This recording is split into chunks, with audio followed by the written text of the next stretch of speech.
ನಮಸ್ತೆ ಆತ್ಮೀಯರೇ, ನಾನು ನಿಮ್ಮ ಪ್ರೀತಿಯ ರಾಮಚಂದ್ರ ಗುರುಜಿ. ಕುಂಡಲಿನಿ ಶಕ್ತಿ ಅನ್ನೋ ಶಬ್ದವನ್ನು ಭಾರತೀಯರಾದಂಥವರು ಒಂದಿಲ್ಲ ಒಂದು ಸಾರಿ ಕೇಳಿ ಇರ್ತಾರೆ. ಇದನ್ನು ಸರ್ಪಶಕ್ತಿ, ಇಂಗ್ಲೀಷಲ್ಲಿ ಸರ್ಪೆಂಟೈನ್ ಪವರ್ ಅಂತಲೂ ಕರೀತಾರೆ. ಏನು ಹಾಗಂದರೆ ಅಂತಂದರೆ, ಮನುಷ್ಯರೊಳಗಡೆ ಅಂದರೆ ಎಲ್ಲ ಮನುಷ್ಯರೊಳಗಡೆ, ಪ್ರಾಣಿಗಳನ್ನು ಬಿಟ್ಟು ಅಗೇನ್ ಎಲ್ಲ ಮನುಷ್ಯರೊಳಗಡೆ ಸುಪ್ತವಾಗಿ ಗುಪ್ತವಾಗಿ ಮಲಗಿ ನಿದ್ರಿಸ್ತಿರ್ತಕ್ಕಂಥ, ಇನ್ನೂ ಅನಾವರಣಗೊಳ್ಳದ, ಇನ್ನೂ ಎಚ್ಚರಗೊಳ್ಳದ, ಇನ್ನೂ ಜಾಗೃತಗೊಳ್ಳದ ಒಂದು ಆಧ್ಯಾತ್ಮಿಕ ಶಕ್ತಿಯೇ ಈ ಕುಂಡಲಿನಿ ಶಕ್ತಿ. ಕಾಯಿಲ್ಡ್ ಎನರ್ಜಿ ಸರ್ಪಾಕೃತಿಯಾಗಿ ಇರ್ತದೆ. ಮೂಲಾಧಾರದಲ್ಲಿ 3.5 ಸುತ್ತ ಹಾಕ್ಕೊಂಡು ಹಾವಿನಾಗೆ ನಿದ್ರಿಸ್ತಿರ್ತದೆ, ಸುಪ್ತಾವಸ್ಥೆಯಲ್ಲಿ ಇರ್ತದೆ. ಅದು ಜಾಗೃತಗೊಂಡಿಲ್ಲ. ಅದು ಜಾಗೃತಗೊಂಡ್ರೆ ವ್ಯಕ್ತಿಯಲ್ಲಿ ಅನೇಕ ಪವಾಡಗಳು, ವಿಸ್ಮಯಗಳು, ಬದಲಾವಣೆಗಳು ಆಗುತ್ತವೆ ಅಂತ ನಮ್ಮ ಪ್ರಾಚೀನ ಋಷಿಮುನಿಗಳು ಇದನ್ನು ಪ್ರಾಕ್ಟೀಸ್ ಮಾಡಿ ಸಾಬೀತು ಮಾಡಿದರು. ಇವತ್ತು ವೆಸ್ಟರ್ನರ್ಸ್ ಕೂಡ ಇದ್ರ ಬಗ್ಗೆ ತುಂಬ ಆಕರ್ಷಿತರಾಗಿ ಅದನ್ನು ಪ್ರಾಕ್ಟೀಸ್ ಮಾಡ್ತಿದ್ದ. ಯಾಕೆ ಮಾಡಬೇಕು ಅಂತಂದರೆ, ಸಾಮಾನ್ಯವಾಗಿ ಮನುಷ್ಯ ಅವನ ಮೆದುಳಿನ 2% ಮಾತ್ರ ಬಳಸ್ತಾರಂತೆ. ಹಾಗಾದರೆ 100ಕ್ಕೆ 100% ಯಾವ್ದು ಹೆಚ್ಚಾಗಿದ್ರು? ಸಾಧನೆಯ ಮೂಲಕ ಆಂಜನೇಯ 100ಕ್ಕೆ 100% ಕುಂಡಲಿನಿ ಅವನಲ್ಲಿ ಜಾಗೃತ ಆಗಿತ್ತು. ಹಾಗಾಗಿ ಅವನಿಗೆ ಲಂಘನ ಶಕ್ತಿ ಬಂತು ಮತ್ತು ಅಷ್ಟಸಿದ್ಧಿಗಳು, ನವನಿಧಿಗಳು ಅವನಿಗೆ ಒಲಿದು ಬಂತು. ಇದೆಲ್ಲ ಸಾಧನೆಯಿಂದ ಎಲ್ಲರಿಗೂ ಸಾಧ್ಯ ಅನ್ನೋದು ಸಾಬೀತಾದಂಥ ಒಂದು ಸತ್ಯ. ಯಾಕೆ ಮಾಡಬೇಕು ಅಂತಂದರೆ, ನಮ್ಮ ಆತ್ಮಶಕ್ತಿಯ ಸಹಾಯದಿಂದ ನಾವೊಂದಷ್ಟು ಸಾಧನೆಗಳನ್ನು ಮಾಡ್ಬೋದು. ಕೆಲವು ಸಾರಿ ನಮ್ಮ ಗುರಿಗಳು, ನಮ್ಮ ಧ್ಯೇಯಗಳು ಮಹತ್ತರವಾಗಿದ್ದಾಗ ನಮ್ಮ ಆತ್ಮಬಲ ನಮಗೆ ಸಾಕಾಗೋದಿಲ್ಲ. ಆವಾಗ ಏನು ಮಾಡಬೇಕು? ಸಾಧನೆಯ ಮೂಲಕ ನಮ್ಮೊಳಗಡೆ ಇನ್ನೂ ರಿಸರ್ವ್ಡ್ ಆಗಿರ್ತಕ್ಕಂಥ, ಇನ್ನೂ ಸುಪ್ತವಾಗಿ ಗುಪ್ತವಾಗಿರ್ತಕ್ಕಂಥ ಆ ಆತ್ಮಶಕ್ತಿಯನ್ನು, ಆಧ್ಯಾತ್ಮಿಕ ಶಕ್ತಿಯನ್ನು ಸಾಧನೆಯ ಮೂಲಕ ಜಾಗೃತಿಗೊಳಿಸಿದರೆ ಅದನ್ನು ಅನೇಕ ರೂಪಗಳಲ್ಲಿ, ಬದುಕಿನಲ್ಲಿ ಅನೇಕ ಆಯಾಮಗಳಲ್ಲಿ ಅದನ್ನು ಬಳಸ್ಬೋದು. ಅದು ವಿದ್ಯಾಭ್ಯಾಸಕ್ಕಾಗಿ ಬಳಸ್ಬೋದು, ಕೀರ್ತಿ ಯಶಸ್ಸುಗಳಿಗಾಗಿ ಬಳಸ್ಬೋದು, ಆಯುರ ಆರೋಗ್ಯಕ್ಕಾಗಿ ಬಳಸ್ಬೋದು, ಸಿರಿ ಸಂಪತ್ತಿಗಾಗಿ ಬಳಸ್ಬೋದು, ಸ್ಥಾನಮಾನ ಸಮ್ಮಾನಗಳಿಗಾಗಿ ಬಳಸ್ಬೋದು, ಆತ್ಮಜ್ಞಾನಕ್ಕಾಗಿ ಬಳಸ್ಬೋದು, ಮೋಕ್ಷಕ್ಕಾಗಿ ಬಳಸ್ಬೋದು. ಅದರ ಅಪ್ಲಿಕೇಶನ್ಸ್ ಮಾತ್ರ ಇನ್ಯೂಮರಸ್. ಒಂದೇ ವಿದ್ಯುತ್ತು ಅದರ ಬಳಕೆಗಳು ಎಷ್ಟು ರೂಪಗಳಲ್ಲಿರ್ತವೆ. ಹಾಗೆ ಈ ಕುಂಡಲಿನಿ ಶಕ್ತಿ. ಇದರ ಬಗ್ಗೆ ಅನೇಕ ಕಪೋಲ ಕಲ್ಪಿತ ಒಂದು ಅಪೋಹಗಳಿವೆ, ಅಂದರೆ ಅಪನಂಬಿಕೆಗಳಿವೆ. ಅಂದರೆ ಇದನ್ನು ಮಾಡಬಾರ್ದು, ಸಂಸಾರಸ್ಥ ಮುಖ್ಯವಾಗಿ ಮಾಡಬಾರ್ದು, ಹೆಣ್ಮಕ್ಕಳು ಅದರಲ್ಲಿಯೂ ಮಾಡಬಾರ್ದು, ಅದು ಜಾಗೃತಿ ಆದರೆ ಅದರಿಂದ ಅನೇಕ ತೊಂದರೆಗಳಾಗ್ತವೆ ಅಂತ. ಹೌದು, ತೊಂದರೆಗಳಾಗ್ತವೆ. ಯಾವಾಗ ಸರಿಯಾಗಿ ನಮಗೆ ತಿಳುವಳಿಕೆ ಇಲ್ಲದೆ ವಿದ್ಯುತ್ತನ್ನು ಮುಟ್ಟಿದರೆ ಅಥವಾ ಅದರಲ್ಲಿ ಕೆಲಸ ಮಾಡೋಕೆ ಹೋದರೆ ಶಾಕ್ ಹೊಡಿತದಲ್ಲ, ಹಾಗೇನೆ. ಅದೇ ಲೈನ್ಮನ್ ನೋಡಿ, ಅವ್ನು ಗೊತ್ತಿರ್ತದೆ ಹೌ ಟು ಆಪರೇಟ್ ಎಲೆಕ್ಟ್ರಿಸಿಟಿ ಅಂತ. ಹಾಗೆ ಕೈ ಗ್ಲೌಸ್ ಹಾಕ್ಕೊಂಡು ಅವನು ಅದನ್ನು ಆಪರೇಟ್ ಮಾಡ್ತಾನೆ. ಹಾಗೆ ಇದಕ್ಕೂ ಕೂಡ ಕೆಲವು ಮಾರ್ಗದರ್ಶನಗಳು ಬೇಕು.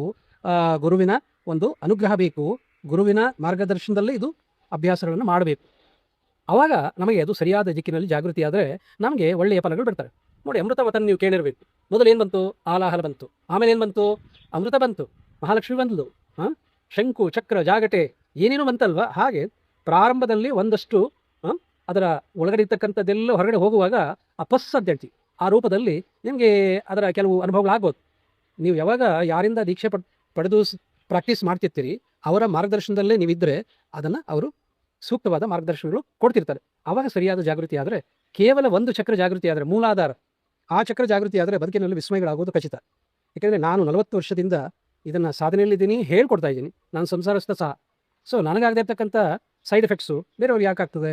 ಯಾವಾಗ ಆಗ್ತದೆ ಅಂತಂದರೆ, ಯೂಟ್ಯೂಬ್ ನೋಡ್ಕೊಂಡು ಮಾಡೋದು ಅಥವಾ ಇನ್ಯಾರ್ದು ಗೈಡೆನ್ಸ್ ತೊಗೊಂಡು ಮಾಡೋದು. ಅಂದರೆ ಇಮ್ಮೆಚ್ಯೂರ್ಡ್ ಪೀಪಲ್ ಹತ್ರ ಹೋಗ್ಬಿಟ್ಟು ದೀಕ್ಷೆ ತೊಗೊಂಡು ಪ್ರಾಕ್ಟೀಸ್ ಮಾಡಿದ್ರು ಕೂಡ ಹೀಗಾಗತ್ತೆ. ಅದಕ್ಕೆ ಸೂಕ್ತವಾದ ವಿಧಾನ ಇದೆ, ಮಾರ್ಗಗಳಿವೆ.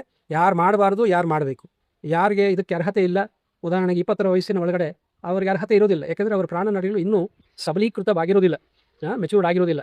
ಅಂಥವ್ರು 20ರ ಮೇಲೆ 60ರವರೆಗೂ ಇದನ್ನು ಅಭ್ಯಾಸ ಮಾಡ್ಬೋದು.